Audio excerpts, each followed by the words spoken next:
আসসালামু আলাইকুম প্রিয় দর্শক, অন্য মঞ্চের আলাপচারিতায় আপনাদের সকলকে আমন্ত্রণ জানাচ্ছি।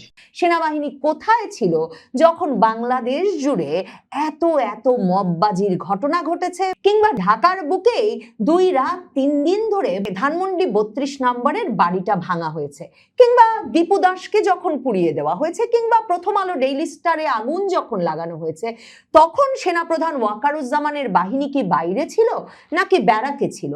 তখন কি তারা সেনাপ্রধান ওয়াকারুজ্জামানের কথা শুনছিল, নাকি তারা তখন রিজওয়ানা হাসান, আসিফ নজরুল, ফাউজুল কবির খানের মতো ইউনূস সরকারের চক্রান্তকারী উপদেষ্টা কিচেন ক্যাবিনেটের কথা শুনছিল?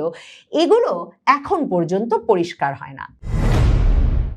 বাংলাদেশের সেনাপ্রধান ওয়াকারুজ্জামান আবার বলেছেন তারা খুব শিগগিরই ব্যারাকে ফিরে যাবেন, এবং শিগগিরই ব্যারাকে ফিরবেন বলে কোনো সুনির্দিষ্ট দিন, তারিখ, মাসের নাম যে সেনাপ্রধান ওয়াকারুজ্জামান উল্লেখ করেন নাই, তাতে এটা পরিষ্কার যে স্বরাষ্ট্রমন্ত্রী সালাউদ্দিন আহমেদ যে সম্প্রতি আইন শৃঙ্খলা রক্ষা বিষয়ক কোর কমিটির বৈঠকের সিদ্ধান্ত হিসেবে সংবাদ মাধ্যমকে জানিয়েছিলেন যে সরকারের সিদ্ধান্ত হচ্ছে এই যে জুন মাসের মধ্যেই পর্যায়ক্রমে সকল সেনা সদস্যরা ব্যারাকে ফিরে যাবে, সেনাপ্রধান ওয়াকারুজ্জামান জুন মাসের মধ্যেই সেনা সদস্যদেরকে ব্যারাকে ফিরিয়ে নিয়ে যেতে প্রস্তুত নন।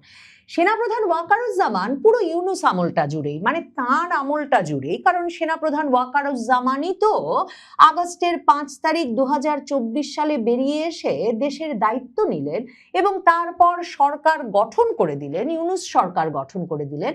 কাজেই ওই পুরো ইউনূস সরকারের আমলটা জুড়েই সেনাপ্রধান ওয়াকারুজ্জামান নানা সময় প্রকাশ্যে এবং বিভিন্ন সময় নানা সূত্রমতে জেনে সংবাদ মাধ্যমে ব্যাপক আলোচনা তৈরি করে সেনাবাহিনীকে তিনি ব্যারাকে ফিরিয়ে নিয়ে যাবেন, এটা না হলে ওটা না হলে, নির্বাচন না হলে, নির্বাচনের তারিখ না দিলে, এরকম নানা রকম সময়ে তিনি সেনাবাহিনীকে ব্যারাকে ফিরিয়ে নিয়ে যাওয়ার বিষয়টাকে একটা তুরুপের তাস হিসেবে ব্যবহার করেছেন, বা বারবার বলেছেন বটে যে সেনাবাহিনীকে ব্যারাকে ফিরিয়ে নিয়ে যাব। কিন্তু যা যা ঘটছে 2024-এর আগস্টের পর থেকে বলা মুশকিল সেটা কি সত্যি ডক্টর ইউনূসের সঙ্গে তার দর কষাকষির অংশ ছিল, নাকি একটা সাজানো নাটকের অংশই ছিল মাত্র।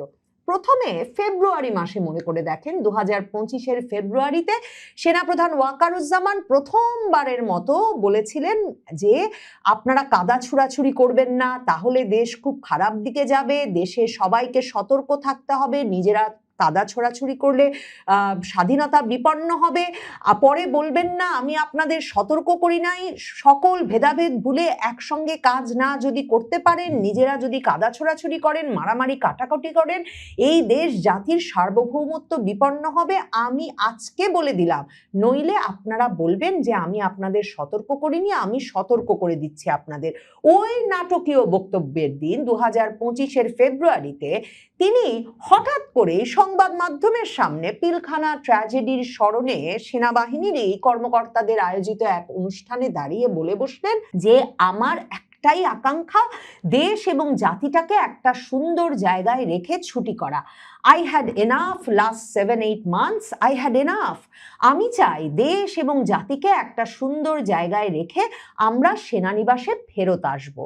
2025-এর ফেব্রুয়ারিতে যখন সেনাপ্রধান ওই কথা বললেন, তখনও আমরা প্রশ্ন করিনি অবশ্য যে 2024-এর আগস্টে একটা সরকারের পতনের পর ঠিক কেন, কার নির্দেশে, সংবিধানের কোন ক্ষমতা বলে সেনাপ্রধান ওয়াকারুজ্জামান 2 কাঁধে বিমান বাহিনী প্রধান আর নৌবাহিনী প্রধানকে নিয়ে এসে জাতির সামনে ঘোষণা দিলেন যে তিনি আমাদের জানমালের দায়িত্ব নিচ্ছেন। মানে জানমালের দায়িত্ব নেওয়ার কোনো দায়িত্ব তো সেনাপ্রধান ওয়াকারুজ্জামানকে সংবিধান অনুযায়ী দেওয়া হয় নাই। এমনকি যে সংবিধান রক্ষায় সেনাপ্রধান রাষ্ট্রপতি শাহাবুদ্দিন চুপ্পুকে রক্ষা করে গেলেন, এবং রাষ্ট্রপতি শাহাবুদ্দিন চুপ্পু এরপর এই সাম্প্রতিক সময়ে নির্বাচন হবার পর অত্যন্ত গভীরভাবে কৃতজ্ঞ চিত্তে সেনাপ্রধান যে তাকে রক্ষা করেছেন এবং রাষ্ট্রপতিকে রক্ষার মাধ্যমে সংবিধান রক্ষা করেছেন, এই অবদানের কথা স্মরণ করলেন। কিন্তু কই,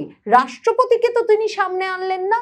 তিনি সামনে এসে যে দায়িত্ব নিলেন তাতে পরিষ্কার যে সেনাপ্রধান ওই আগের যেসব সেনাপ্রধানরা কু করেছেন কিংবা যেসব সেনাপ্রধানরা নীরব কু করেছেন, মানে বঙ্গভবনে গিয়ে ইয়াজউদ্দিন সাহেবের বঙ্গভবনে গিয়ে সামনে বন্দুক রেখে তাকে জরুরি অবস্থা জারিতে বাধ্য করেছেন, মানে নীরব কু অথবা রক্তক্ষয়ী কু, যতজন যত কু করেছেন তারা যেমন বেরিয়ে এসে টেলিভিশন বা বেতারে দাঁড়িয়ে বলেছেন যে তারা আমাদের জানমালের দায়িত্ব নিলেন, সেনাপ্রধান ওয়াকারুজ্জামানও সেই কাজটাই করেছেন।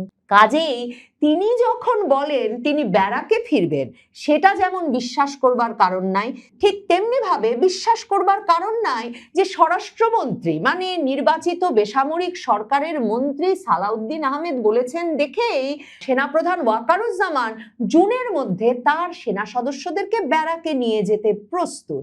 দেখেন, সেনাপ্রধান ওয়াকারুজ্জামান এই ব্যারাকে ফিরে যাব, আমার কথা না শুনলে ব্যারাকে ফিরে যাব, এসব আরো কয়েক দফায় করেছেন। 2025-এর মে মাসে মনে করে দেখেন, মানে সেনাপ্রধান ওয়াকার চলেন ডালে ডালে আর ইউনূস সাহেব তো চলেন পাতায় পাতায়।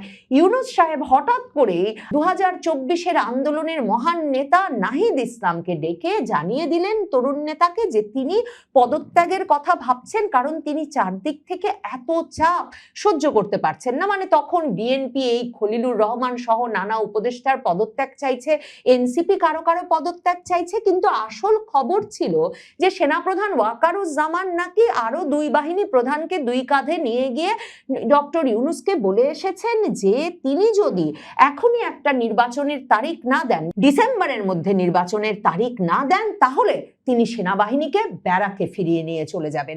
মনে করে দেখেন, ওই সময়টায়, ঠিক ওই সময়টাতেই কিন্তু নয়াপল্টনের সভায় অনলাইনে যুক্ত হয়ে প্রধানমন্ত্রী তারেক রহমান, তখন তো তিনি লন্ডনে নির্বাসিত, তিনিও হুমকি দিয়ে বললেন ডিসেম্বরের মধ্যেই নির্বাচন আদায় করে নিতে হবে। ওরকম একটা সময়ে ইউনূস সাহেব উল্টো নাটক করে বসলেন যে তিনি পদত্যাগ করে ফেলবেন, তিনি আর এই চাপ সহ্য করতে পারছেন না। আর চারদিকে কান্নার রোল পড়ে গেল। ডেইলি স্টার সম্পাদক মাহফুজ আনাম বললেন যেও না সাথী, জামায়াতের আমির বললেন এই সংকট নিরসনে জাতীয় সর্বদলীয় বৈঠক আহ্বান করা উচিত। আর তরুণ নেতারা এমন ইঙ্গিত দেওয়া শুরু করলেন যে সরাসরি আওয়ামী লীগের সঙ্গে উত্তরপাড়া আর দিল্লি মিলে তাদের বিপ্লবের সরকার, ইউনূস সরকারের পতন ঘটানোর চেষ্টা করছে। মনে করে দেখেন, তখন উপদেষ্টা এবং 2024-এর আন্দোলনের আরেক মহান নেতা আসিফ মাহমুদ সজীব ভুইয়া, তিনি তখন ফেসবুকে প্রকাশ্য স্ট্যাটাস দিয়ে বললেন যে বাংলাদেশ আওয়ামী লীগ, তাদের ভাষায় BAL, নর্থ অ্যান্ড দিল্লি জোটভুক্ত হয়ে যে কুমির ডেকে আনছেন তা আপনাদেরকেই খাবে। মানে নর্থ বলতে বাংলাদেশে সাধারণভাবেই উত্তরপাড়া বা ক্যান্টনমেন্টকে বোঝানো হয়। কাজেই এই যে ওয়াকারুজ্জামান এক রহস্যময় চরিত্র, যাকে কিনা এই তরুণ নেতারা এর আগে 2025-এর মার্চে এক দফায় রিফর্মড আওয়ামী লীগ বাংলাদেশের রাজনীতিতে ফিরিয়ে আনার চেষ্টা করতে তিনি ক্যান্টনমেন্টে সার্জিস আর হাসনাতকে ডেকে নিয়েছিলেন, সেই কথা ফাঁস করে দিয়ে মহাবিব্রতকর অবস্থায় ফেলেছিল। এরপর ওয়াকারুজ্জামান সামলে ওঠেন বটে, কিন্তু তার মধ্যেও মনে করে দেখেন নির্বাচনের তফসিলটা ইউনূস সরকার দেবেন কি দেবেন না এই নিয়ে যখন নানা রকম আলাপ চলছে, তখন এক দফা আরেকবার নভেম্বরের শুরুর দিকে বিমান বাহিনী আর নৌবাহিনী প্রধানকে নিয়ে যমুনায় গেলেন সেনাবাহিনী প্রধান ওয়াকারুজ্জামান। আর তার পরপরই সরকারকে ঘোষণা দিতে হলো যে অর্ধেক সদস্যকে সেনাবাহিনী মাঠ থেকে সরিয়ে নেবে, কারণ সেনাবাহিনীর সদস্যরা নাকি ক্লান্ত হয়ে পড়েছে, তাদের প্রশিক্ষণের ঘাটতি হচ্ছে। এবং এরপর সেনাবাহিনী সত্যি অর্ধেকে গেল কি গেল না এই নিয়ে একটা ধোঁয়াশা তৈরি হলো বটে, কিন্তু এই খবর বাজারময় ছড়িয়ে পড়লো যে এখন যদি ডক্টর মোহাম্মদ ইউনূস নির্বাচনের তফসিল ঘোষণা না করেন, তাহলে সেনাপ্রধান ওয়াকারুজ্জামান নিশ্চিতভাবে 2025 শেষ হওয়ার আগেই সেনাবাহিনীকে ব্যারাকে ফিরিয়ে নিয়ে যাবেন। সেনাপ্রধান যে বাংলাদেশে এই নির্বাচনটা যে শেষ পর্যন্ত 12ই ফেব্রুয়ারি অনুষ্ঠিত হতে পেরেছে, এটারও সকল প্রকার কৃতিত্ব নেতৃত্বের অধিকারী হয়েছেন শেষ পর্যন্ত নির্বাচনটা হয়ে যাওয়ার পর, সেটাও খুব সুন্দরভাবে সমাধা হয়েছে।